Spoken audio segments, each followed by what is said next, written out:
So, okay, metta, loving kindness. What is that? What do we mean by that? So it's one of the divine abodes, the Brahma Viharas. It is one of the optimal states, one of the optimal mental states to occupy.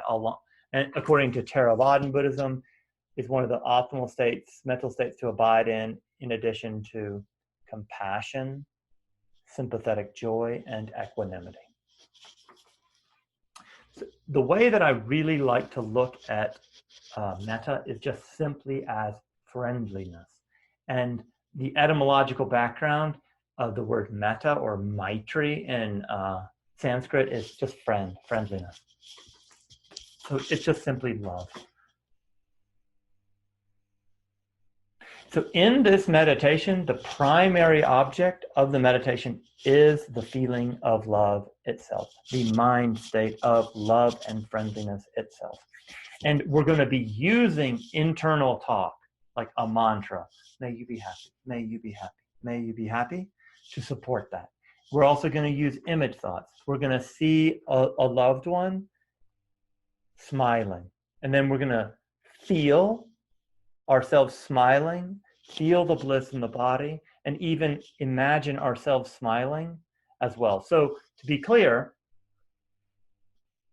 to support this mental state of this feeling of metta, we're going to use see, hear, and feel domains, right?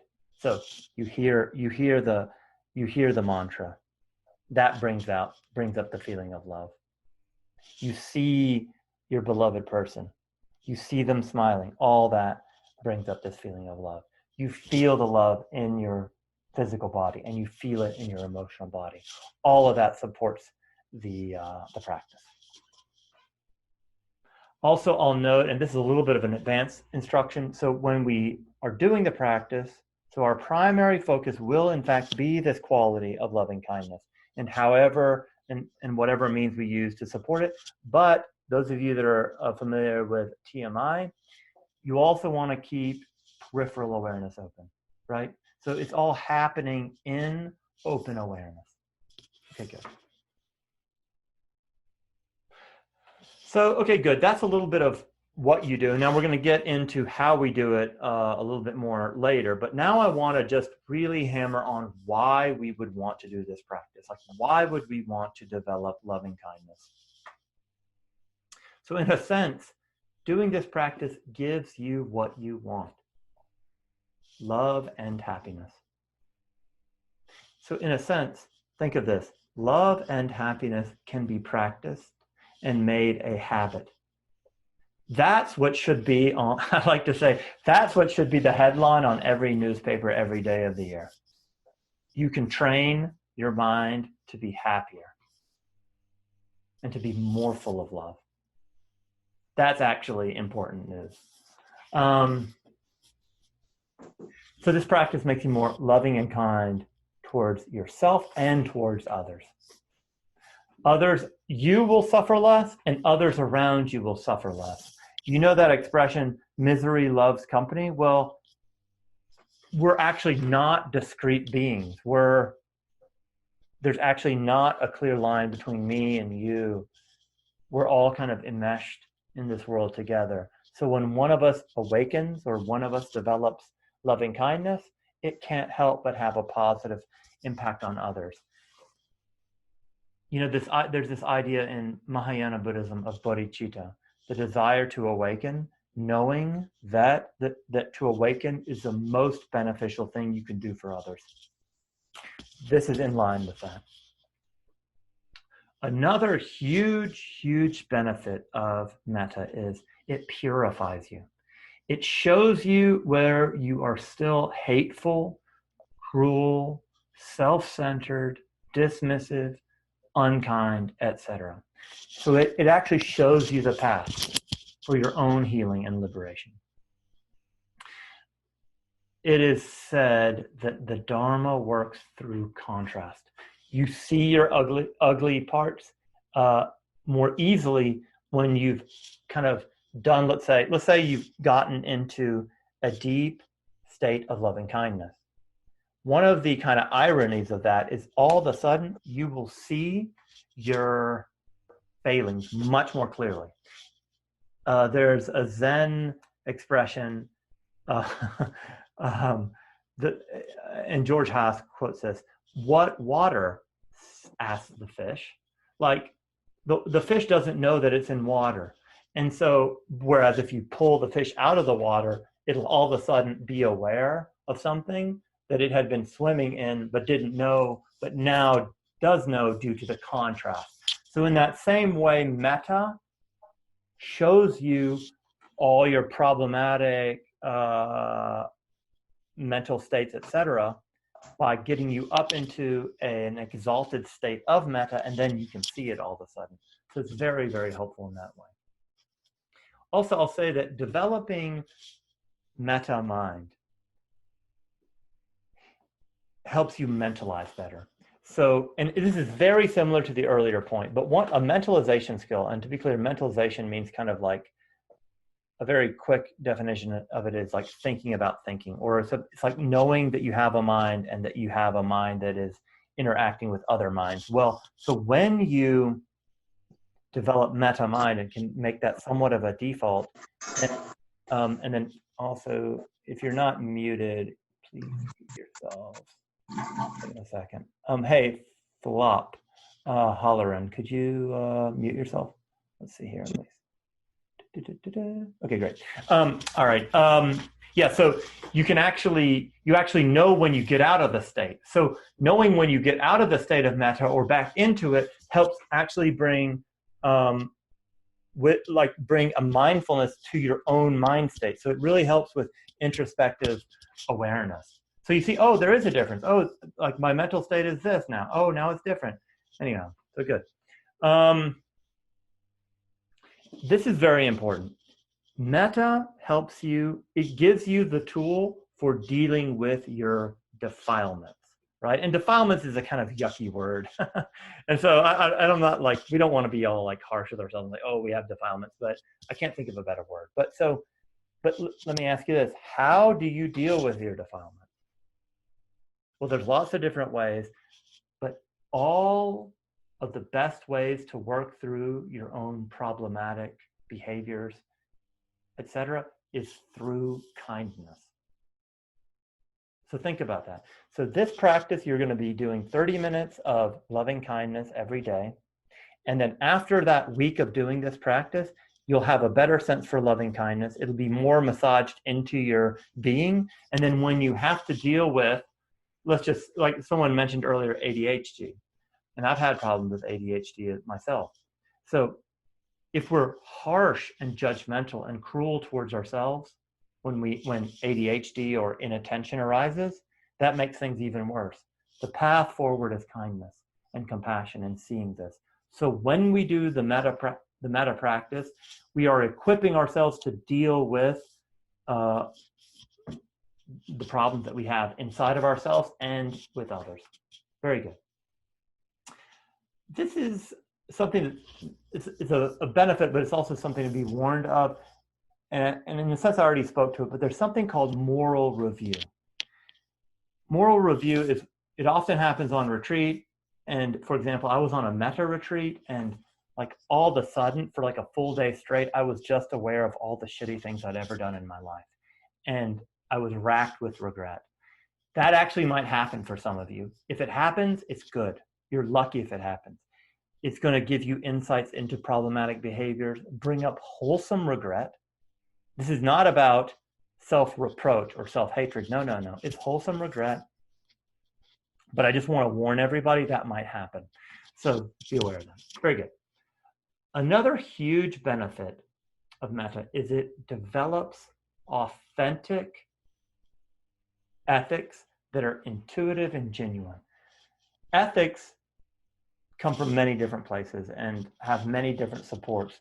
But one of the primary supports for ethical behavior is the sincere desire to not harm. And when you do metta, you develop that desire to not harm, and it becomes much stronger. So your ethics will automatically improve as a result of doing metta.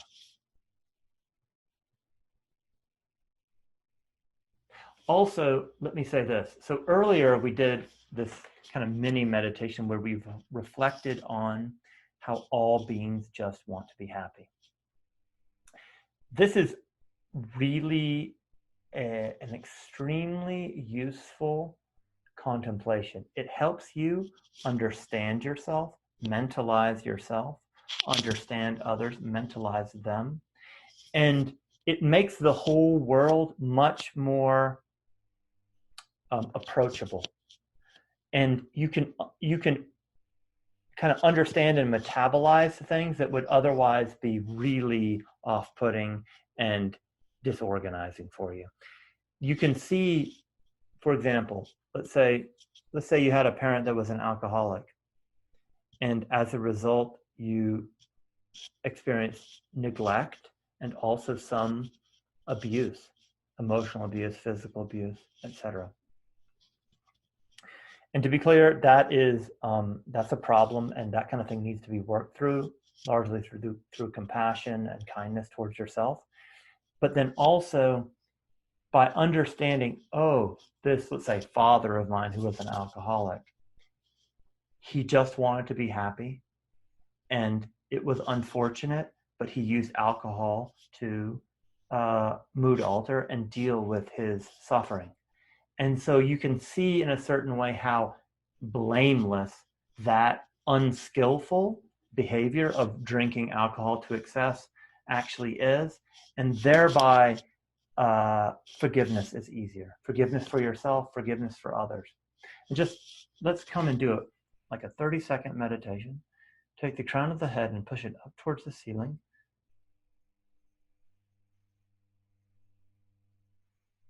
And now think of something that you've done that you're kind of ashamed of.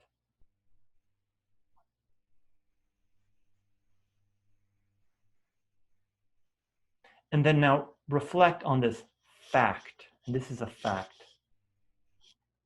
All you've ever wanted was happiness. And at times, out of ignorance, you've gone about seeking happiness in an unskillful way. And now with that in mind, and having developed just a modicum of metta mind, look at yourself and look at that difficult behavior, that problematic behavior, and have this sense of kindness, understanding, and compassion towards yourself. It's like, oh, I see how I behaved. This was just a very foolish way, an uninformed way of gaining happiness. I see that now, and I can forgive myself. Okay, good. Okay, so we'll keep moving. Another huge benefit of metta, and this is a big deal. It really helps with loneliness. The quality of metta, the quality of friendliness, helps you connect with others in a wholesome way. And that militates against loneliness. I'm sure that many of us have felt lonely in a crowd, right? You felt lonely with somebody when you weren't able to connect with them. Well, when you develop this quality of loving kindness more strongly, connecting with others is easier, and loneliness will become less of a problem. Also, metta is attractive to other people. If you are coming from a place of loving kindness, others will be attracted to that. Okay, good. So I'm really hammering the benefits. Another benefit, when you do metta, I largely enjoy it. And enjoyment is in many ways, I think, one of the most important issues for setting up a successful meditation practice. You have to enjoy the practice. And doing metta, for me, has helped me enjoy the practice more. And by doing the practice more, you transform yourself more and move towards awakening. Good. All right, when would you want to do metta? I would recommend doing it, 30 minutes a day minimum for the next week, but also use the micro hits and try to maintain a little bit of background metta practice as well. you can do the micro hits just whenever you were doing the see, hear, feel micro hits. When you're standing in line, waiting for an elevator, waiting on the phone, listening to elevator music, whatever. Okay, good. What should you watch out for? Subtle is significant. When you start with the practice, it might not be this roaring metta, right? It might be, well, I'm saying the phrases, I'm seeing the image thoughts. It's all just kind of hit or miss, just all kind of arising and passing. It seems pretty insubstantial, and I'm not feeling the feeling much. Well, okay, subtle is significant. And this is a practice. If we were perfect at metta, you wouldn't be in this class. There'd be no need for you to be in the class, right? We're practicing. So it's very important to be patient with yourself. Another thing to watch out for, and this is really, really important, metta is something to be aspired to. And to be practiced is not another justification to beat up on yourself. I want to reiterate that. This is something we're aspiring to. It's an aspirational value. If you fail at metta, and you will fail at both the practice and also embodying metta in your life, it is not an excuse to beat up on yourself. Don't do that. The trick is kindness towards yourself, kindness towards others. Another thing to remember is you can't judge the meditation by how it feels. What you do want to judge the meditation by is the effects that it's having in your daily life. So doing metta might suck, but then you're gonna start noticing, okay, I'm just a little bit more patient, I'm a little bit kinder, I feel a little bit better, a little bit more energetic, etc. Okay, great. So now here in a moment, we're gonna get into actually how to do the practice, and I'll basically give you instructions as we do the guidance. But there's been a lot of information kind of dumped on all of you now. So what questions are coming up for people? Is this clear? What can I clarify? And just unmute yourself. Hey, Cedric, I just have a quick question. You mentioned a little bit ago that 85% of thoughts that we have are negative. And I very much believe you. I was just curious, how did you figure that out, or where did you get that information? I think I'm 95% sure that's from Rick Hanson. He has some book about kind of positive, something about wiring for positivity or something. So Rick Hanson. Hansen? SON, I think. SON? Yeah. Okay, great. Wow, fascinating. Yeah, sure. Cool, man. Alrighty. What else is coming up for people? Oh yeah, hey, there's the book, Hardwiring for Happiness. For me, the question I would have is like putting that together into like maybe a succinct what I'm supposed to be doing for the 30 minutes. I understand the focus on that, but I guess just like the practical steps during a extended meditation on loving kindness or something like that. Yeah, I haven't actually even given instructions yet. Right, I haven't given instructions. This is all like what it is and the benefits and what to watch out for. And then here in a minute, I'm going to explain the instructions how to do it. Yep. Okay, perfect. Just making sure I didn't get lost in my own head about it. Yeah.